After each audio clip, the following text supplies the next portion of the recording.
Hello, welcome my dear friends. आज हम chapter 7.1 पे बात करेंगे 12th क्लास के में। पहले हमने क्या इसकी एक वीडियो बना ली है 7.1 की, जिसमें हमने क्या 11 क्वेश्चन कर लिए हैं। अब क्वेश्चन नंबर 12 से हम क्या इस वीडियो में स्टार्ट करेंगे। क्वेश्चन नंबर 11 तक में क्या थे, हमने समाकलन किए थे। क्या किए थे? समाकलन। समाकलन के फॉर्मूले इनके बारे में बात की थी और उस पे बेस्ड कुछ क्वेश्चन किए थे। पहले निरीक्षण विधि से किए थे 5 क्वेश्चन, उसके बाद हमने क्या है बेसिक समाकलन के बारे में बात की थी। e की पावर x और x की पावर n+1 ये फॉर्मूले उसमें यूज हुए थे। अब अगला क्वेश्चन है क्वेश्चन नंबर 12 है। वो क्या कह रहा है x³ + 3x + 4/√x dx। इसका क्या करना है? समाकलन करना है। तो सबसे पहले कैसे समाकलन है? अनिश्चित समाकलन है। क्यों? क्योंकि इसमें क्या कोई भी लिमिट नहीं है। कैसे समाकलन है? अनिश्चित समाकलन। क्या करेंगे?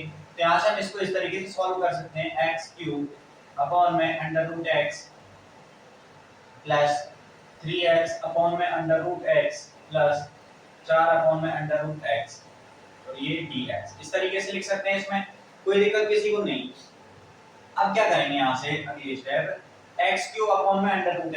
x³ ठीक है, x³ और ये जो √x है, √x क्या होता है? x की पावर 1/2, x की पावर 1/2। अब x की पावर 1/2 ये यहाँ से ऊपर जाएगी तो माइनस की होगी, तो 3 - 1/2 ठीक है dx। अब अलग अलग कर लेंगे प्लस, यहाँ पे 3 है तो 3 बाहर चला जाएगा। अब x/√x तो x की पावर 1 - 1/2 dx।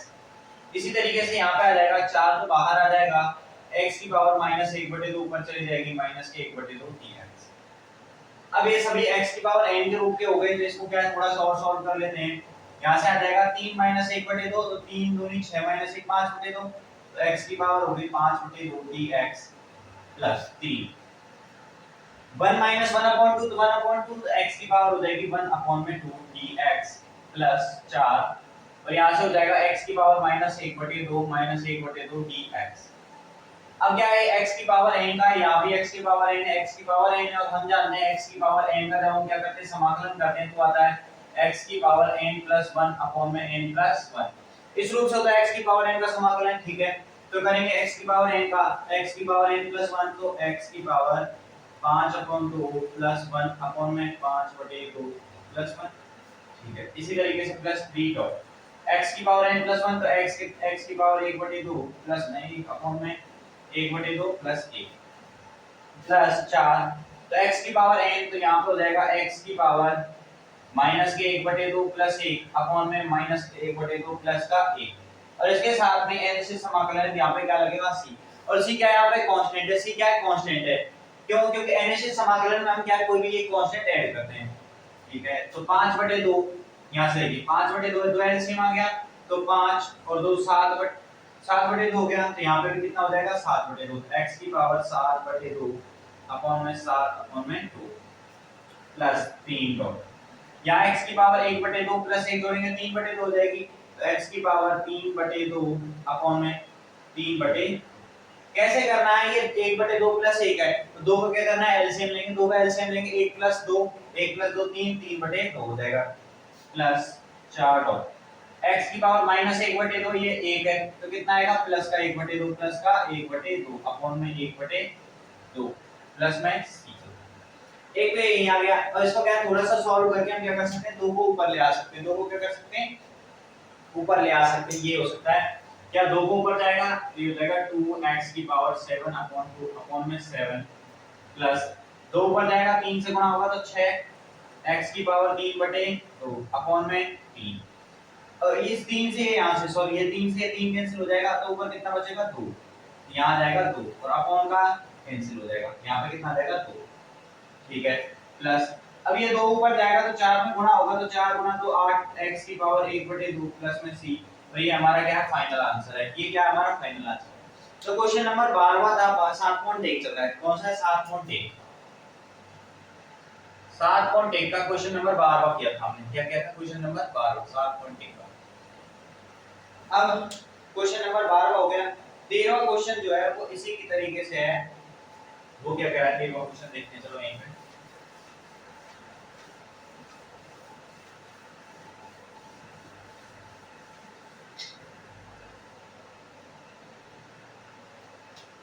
क्वेश्चन नंबर 13 कह रहा है x³ - x² x cube minus x square plus x minus एक प्लस एक्स माइनस एक अपॉन में एक्स माइनस एक। अब पहले में तो हमें एक टर्म दे रखी थी, तो हमने क्या किया था, डायरेक्ट उसका भाग दे दिया था। अब x माइनस एक है, क्या करेंगे, ऊपर यहाँ पे देखिए x क्यूब है, यहाँ x स्क्वायर है, घात में कितने का अंतर है, एक का। यहाँ पे x है, यहाँ पे क्या है, x की पावर 0 है, तो कितने का अंतर है, एक का अंतर है। तो क्या करेंगे, यहाँ से हम x स्क्वायर कॉमन लेंगे, तो कितना बचेगा, x क्यूब में से x स्क्वायर का x और माइनस एक, प्लस यहाँ से एक कॉमन ले लिया, यहाँ पे कितना बचेगा, x माइनस एक अपॉन में x माइनस एक dx। अब क्या करेंगे बेटा, यहाँ से x स्क्वायर प्लस एक कॉमन आ जाएगा, तो x स्क्वायर प्लस एक तो इधर आ गया और x माइनस एक ये हो गया अपॉन में x माइनस एक dx। तो x माइनस एक से x माइनस एक कैंसिल, तो क्या बचेगा, x square plus 1 dx, x square plus 1 dx। अब जैसे ही हम x स्क्वायर को करेंगे, जैसे हो गए x square dx plus 1 dx। x square का x की पावर n का x की पावर n प्लस 1, तो x की पावर n प्लस 1 अपॉन में n प्लस 1, तो x की पावर 2 ले 3 अपॉन में 3 प्लस एक का क्या होगा, x प्लस में कांस्टेंट ऐड होगा। तो ये था क्वेश्चन नंबर 13। क्वेश्चन नंबर 13 ये था। अब बात करते हैं क्वेश्चन नंबर 14 की। क्वेश्चन नंबर 14 क्या कह रहा है, वो कह रहा है समाकलन कीजिए 1 - x √x dx। ये क्वेश्चन नंबर 14 है। ये क्या है, क्वेश्चन नंबर 14 है और इसमें कह रहा है कि हमसे क्या करना है, समाकलन करना है। तो इसको कैसे करेंगे, देखिए √x को क्या करेंगे, गुणा कराएंगे, तो √x का इसमें गुणा कराएंगे तो ये हो जाएगा √x माइनस x √x और इसके साथ ही dx हो गया। अब dx का अलग अलग करेंगे तो ये हो जाएगा √x dx minus x √x dx।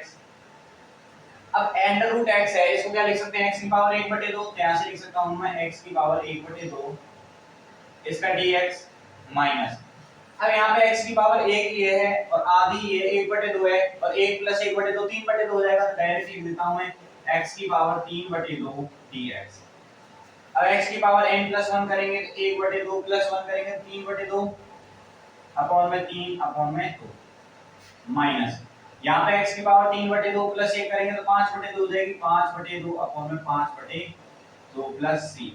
अब 2 ऊपर चला जाएगा तो इसको इस तरीके से लिख सकते हैं 2x की पावर 3 अपॉन में 2 अपॉन में 3 माइनस 2x की पावर 5 अपॉन में 2 अपॉन में 5 प्लस c। ये आ गया हमारा क्वेश्चन नंबर 14। ये क्या है, क्वेश्चन नंबर 14 है। देखिए क्या करना है, जब √x का क्या करना है, हमने अंदर गुणा करा दिया, जैसे हमने गुणा किया तो एक आ गया √x और ये दूसरा आ गया माइनस x √x।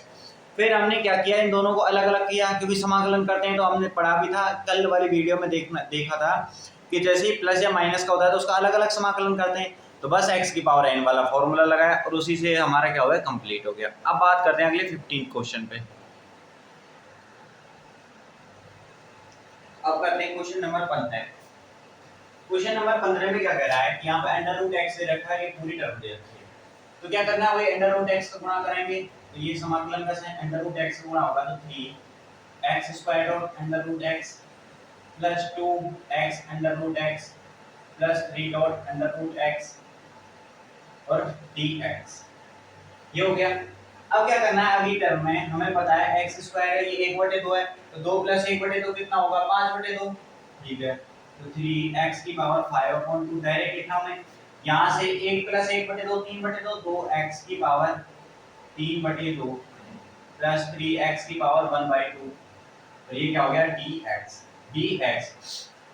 अब क्या करना है, अब कुछ नहीं, इसका डायरेक्ट समाकलन करेंगे, तो मैं यहाँ से डायरेक्ट कर देता हूँ। जब 3x स्क्वायर का करेंगे तो 3 को बाहर रखेंगे, x की पावर 5/2 dx, चलो एक स्टेप बढ़ा ही लेते हैं, plus 2 x 3/2 dx plus 3 x की पावर 1/2 dx।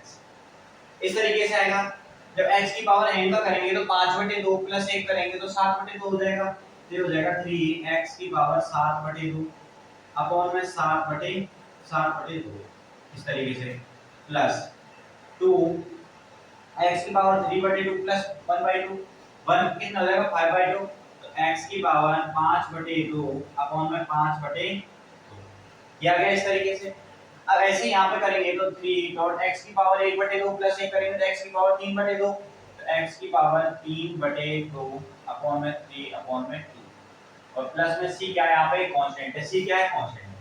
अब कुछ कट रहा है यहाँ से भी नहीं कट रहा है, यहाँ से 3 से ये 3 कट रहा है, तो 2 ऊपर जाएगा तो 3 गुना तो 6x की पावर 7/2 अपॉन में 7 प्लस 2 ऊपर जाएगा तो 4/5 x की पावर 5/2 प्लस 2 डॉट x की पावर 3 अपॉन में 2 ऊपर चला जाएगा, यहाँ से 3 तो कट गया प्लस में c। तो ये क्या आ गया इसका आंसर, इसका जो समाकलन निकल के आया वो ये आया, ये क्या है इसका समाकलन। अब आइए बेटा क्वेश्चन नंबर 16 करते हैं। ये क्या कह रहा है 2x - 3 cos x + e की पावर x dx, इसलिए इसमें सीधा ही हो जाएगा, कोई दिक्कत ही नहीं है। आइए करते हैं कैसे, यहाँ से 2x हो गया 2x dx -3 बाहर आ जाएगा, ये हो जाएगा cos x dx plus e की पावर x dx। अब देखिए यहाँ से 2x का जो होगा 2 तो बाहर हो जाएगा, x का हो जाएगा x² अपॉन में -3 इसको छोड़ी प्लस e की पावर x का क्या होता है e की पावर x प्लस में। अब यहाँ तक तो आप करते आए थे उसे करेंगे और ये 2 से 2 कैंसिल हो जाएगा, तो यहाँ जाएगा x² माइनस और प्लस में e की पावर x और प्लस c है ये, और यहाँ पे अब ये cos x जो है क्या है, cos x का समाकलन क्या होगा बता सकता है कोई? तो cos x का समाकलन क्या होगा sin x, क्या होगा sin x, और cos x का अवकलन माइनस sin x होता है। अब ये ध्यान रखना है cos x का अवकलन माइनस sin x होगा और cos x का समाकलन प्लस के sin x होगा, ये प्लस के sin x आएगा, ठीक है ठीक है। तो यहाँ पे 3 sin x प्लस में c। ये क्वेश्चन नंबर 16 था हमारा, जो बेहद ही आसान तरीके से हो गया। अब बात करते हैं क्वेश्चन नंबर 17 की।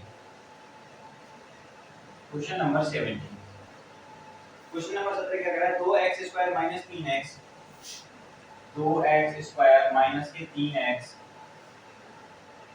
2x² minus 3 sin x plus 5 minus 3 sin x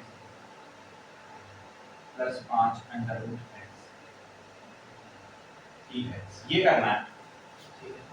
अब हमने पढ़ा, ये तो पढ़ लिया ना कि 2x² sin x हो गया, तो अब क्या करेंगे cos x का जो cos x का समाकलन क्या होता है sin x, cos x का समाकलन sin x और sin x का जो होगा वो माइनस cos x होगा, तो 2x² है तो 2x² dx, ठीक है माइनस के 3 sin x dx प्लस 5 और इसको लिख सकता हूं x की पावर 1/2 dx। अब तो कोई दिक्कत होगी नहीं, कई सारे क्वेश्चन हो चुके हैं।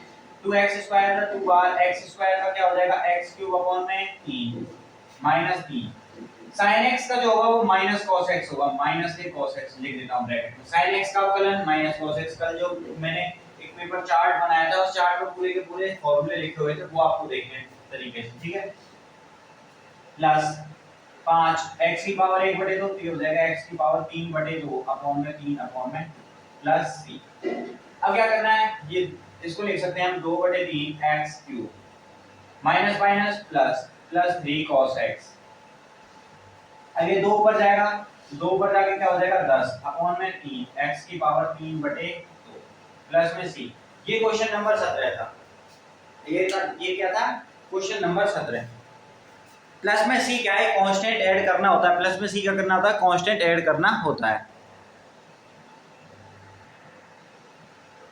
तो अब हम बात करते हैं क्वेश्चन नंबर 18। तो क्वेश्चन नंबर 18 पे क्या है, ये कह रहा है sec x plus tan x dx, इसका अवकलन कर, इसका क्या करना है समाकलन करना है। तो कैसे करेंगे, sec x का गुणा करेंगे अंदर तो ये हो जाएगा sec² x plus sec x का tan x से कराएंगे तो ये हो जाएगा sec x tan x, sec x tan x, तो बाद में क्या लग रहा है dx। अब इसका हम करेंगे तो ये हो जाएगा sec² x dx plus sec x dot tan x dx, इस तरीके से आएगा। अब देखिए हमने कल फॉर्मूले कराए थे उसमें sec² x का मैंने आपको बताया था sec² x का क्या होता है tan x होता है। अगर नहीं समझ आ रहा है तो आप ऐसे देखिए कि tan x जो है क्या है, tan x जो है उसका क्या होता है अवकलन क्या होता है, tan x का अवकलन होता है sec² x, ठीक है। tan x का अवकलन क्या होता है sec² x और sec x का अवकलन क्या होता है sec x tan x। जब इनके अवकलन होते हैं वही इसका उल्टा करेंगे तो क्या हो जाएगा, समाकलन हो जाएगा। तो sec स्क्वायर x का जो समाकलन होगा वो tan x होगा, tan x plus sec x tan x का जो समाकलन होगा वो होगा sec x प्लस में c।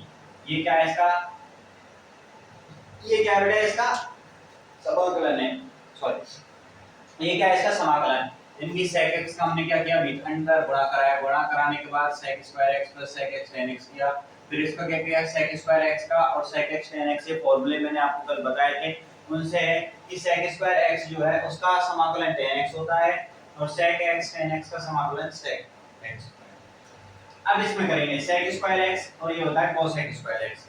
तो इसको करने के कई तरीके हैं, इसको करने के क्या है कई तरीके हैं। आप क्या कर सकते हैं, इसको इस तरीके से कर सकते हो। एक तरीका तो पहले ये साइन और कॉस में चेंज कर लो।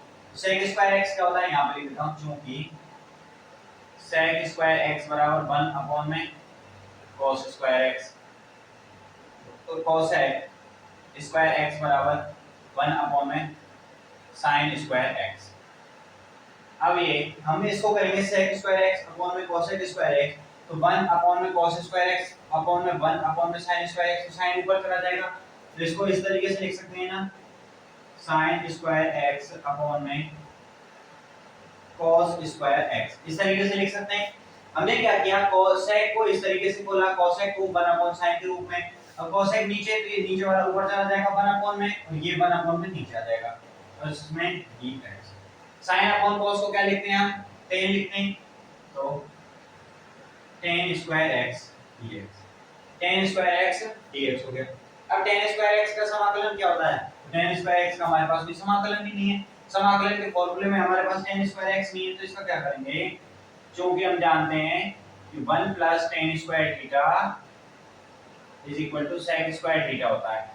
तो यहां से अगर यदि हम tan स्क्वायर की वैल्यू निकालेंगे sec स्क्वायर माइनस 1, तो इसको लिख सकता हूं मैं समाकलन sec square x minus 1 dx, बस हो गया। अब यहां से आगे क्या करना है, इसको करना है sec square x dx minus 1 dx। sec square x का अभी क्या हमने क्या होता है tan x, तो ये हो जाएगा tan x माइनस 1 का कितना हो जाएगा x प्लस में c, ये निकल के आएगा। क्या करना है, इस sec और cos को हमने क्या किया, sin और cos के टर्म में बदल दिया। अब sin अपॉन में cos हमारे पास tan का पता है, अब tan का आ गया, अब tan स्क्वायर x का हमारे पास कोई फार्मूला नहीं है। अब यहां से हम जानते हैं 1 प्लस tan स्क्वायर थीटा इतना होता है, तो tan स्क्वायर थीटा कितना आएगा, sec स्क्वायर थीटा माइनस 1, तो बस वही क्या है, हमने यहां पे tan स्क्वायर x है उसको sec स्क्वायर x माइनस 1 कर दिया, ट्रिग्नोमेट्री पढ़े थे, तो sec स्क्वायर x का और 1 का, क्योंकि sec स्क्वायर x का हमें पता है क्या होता है tan x होता है, तो यहां से tan x और 1 dx का x होता है प्लस में c। अब आइए क्वेश्चन नंबर 20 पे, ये इंपॉर्टेंट है, इनको क्या नोट कर लेना, ठीक है, ये फॉर्मूला जो लिखा हुआ है इनको नोट कर लेना। ये कह रहा है इसमें हम क्या करेंगे, cosec स्क्वायर का अलग-अलग भाग देंगे, तो 2 अपॉन में ये हो जाएगा cos square x minus 3 sin x upon में cos स्क्वायर x dx, ये कंप्लीट हुआ जाता है, ठीक है। अब 2 अपॉन में, तो 1 अपॉन में cos स्क्वायर थीटा को sec स्क्वायर थीटा लिख सकते हैं, तो इसको मैं लिख सकता हूं 2 को बाहर लेके sec square x dx minus समाकलन 3 बाहर ले लिया, समाकलन का साइन। अब sin अपॉन में cosec का तो बन नहीं रहा, लेकिन हम जानते हैं कि sin अपॉन cos जो होता है वो tan होता है, और 1 अपॉन cos इसको ऐसे लिख सकते हैं हम sin x अपॉन में cos स्क्वायर x है, ठीक है। इसको मैं लिख सकता हूं ना sin x अपॉन में cos x dot cos x, तो sin अपॉन cos क्या होता है, tan होता है, tan x, और 1 अपॉन में cos को क्या लिख सकता हूं sec x, तो मैं लिख सकता हूं जैसे sec x tan x sec x tan x dx। अब मुझे बताइए यहां से कोई दिक्कत है आप किसी को नहीं है, ये इस तरीके बन गया ना sec square x sec x tan x, तो बस तो बाहर कांस्टेंट से क्या फर्क पड़ता है, sec स्क्वायर x को क्या लिख सकता हूं मैं tan x minus 3 sec x tan x का क्या होता है sec x प्लस में c, ये क्या हो गया इसका समाकलन, ये क्या हो गया इसका समाकलन। तो ये क्वेश्चन नंबर 20 हुआ था। क्या करना है, थोड़ा सा ट्रिग्नोमेट्री यूज होगी इसमें, देखो 2 अपॉन cos स्क्वायर कर दिया minus 3 upon 3 sin x upon cos square. अब 1 upon cos square sec square होता है। अब यहाँ से आप ये करते हैं कि sin x कर दिया, 1 अपॉन cos क्या करते हैं sec स्क्वायर x, थोड़ा सा दिमाग लगाना पड़ेगा कि sec x और tan x के रूप में बदल सकते हैं। जब यहाँ पे sec स्क्वायर x आ जाए ना एक तरफ, तो दूसरी तरफ जस्ट देख लेना आप sec x tan x के रूप में कुछ ना कुछ तो मिलेगा ही मिलेगा, ठीक है। इस रूप का कुछ ना कुछ मिलेगा अगर यहाँ पे है तो ऑपरेटर, अगर है इस तरीके से कन्वर्ट करो। जब किसी भी रूप की दे रखी हो, एक तरफ sec स्क्वायर x बन जाए ना, दूसरी तरफ ये बनाने की कोशिश करो अगर दे रखी है तो, ठीक है। अब जैसे यहाँ पे नहीं थी, यहाँ पे -1 था तो -x हो गया। अब यहाँ पे दे रखी है तो इस रूप की बनाओ, इस रूप की बना दी। थोड़ा सा कॉमन सेंस तो आपको यूज करना होगा। दिए गए 7 पॉइंट के कितने क्वेश्चन हो गए? 20 क्वेश्चन हो गए। तो ये दूसरी वीडियो, इसमें 20 क्वेश्चन हो गए। अब दो क्वेश्चन है, वो क्या है? अब देखिए दो क्वेश्चन जो बचे हुए हैं उनको बताते हैं। हाँ, तो अब 20वां और 21वां क्वेश्चन है, ये दोनों क्या है? ऑब्जेक्टिव क्वेश्चन है।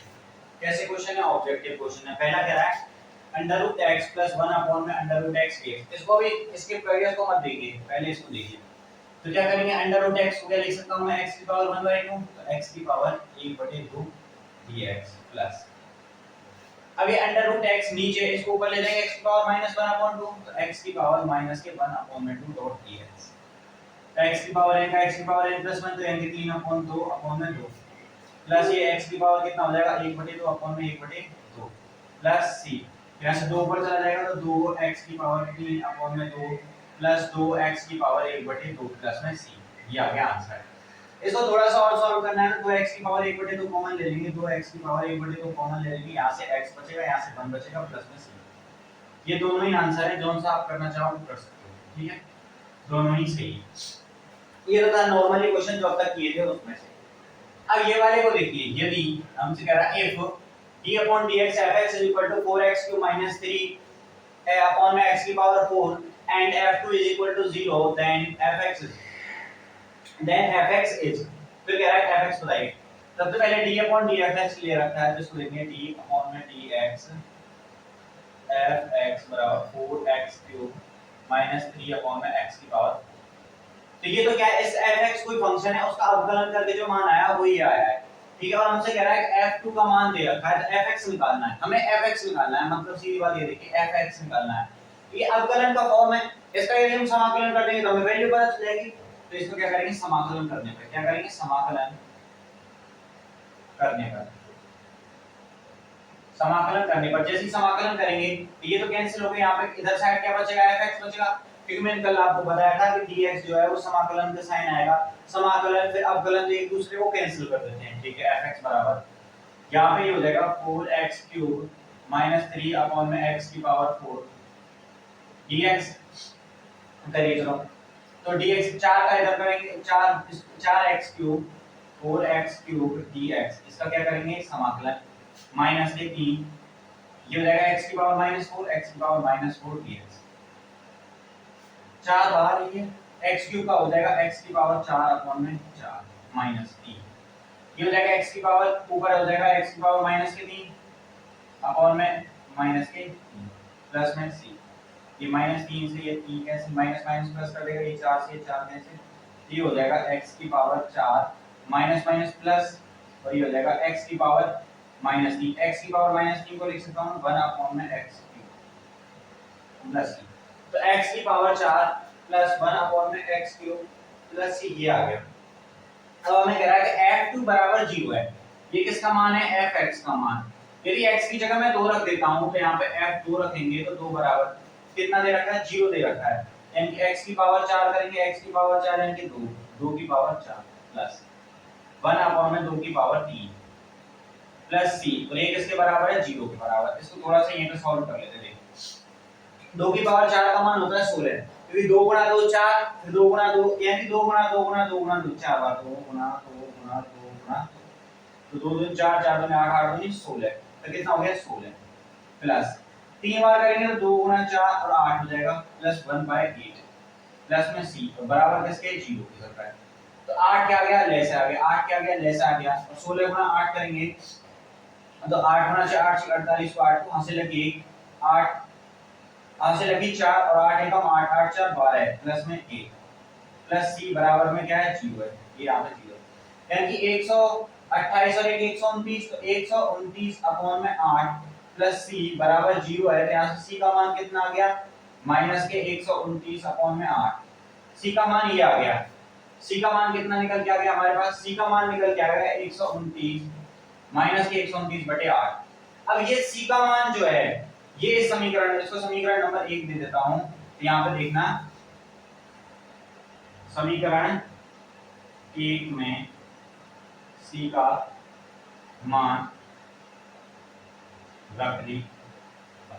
जैसे हम इसमें सी का मान रखेंगे तो fx का जो मान आएगा वो आएगा बेटा fx बराबर x की पावर 4 प्लस 1 अपॉन में x की पावर 3 माइनस 129 अपॉन में 8। अभी तक हमारे पास कांस्टेंट आ रहा था ना, ये तो कांस्टेंट का मान निकालना सीख गए ना। जो हमें कह रहा है f2 यानी कि fx है, तो fx की जगह मैं 2 रख देता हूं, x की जगह 2 रख देता हूं पूरे फंक्शन में, तो उसका मान 0 हो जाएगा। तो 0 हो जाएगा तो हमारे पास यहां से किसका c का मान निकला है, वो c का मान हमने क्या है समीकरण में रख दिया और हमारे पास fx आ गया। तो ये कौन सा ऑप्शन है, इसमें कौन सा ऑप्शन है? हां तो पहले वाले, तो इस वाले में तो c सही है। कौन सा है c जो है वो सही है, और इस वाले में a ऑप्शन सही है, a ऑप्शन में ये, a ऑप्शन में ये दे रखा है, और इसमें क्या है c ऑप्शन है।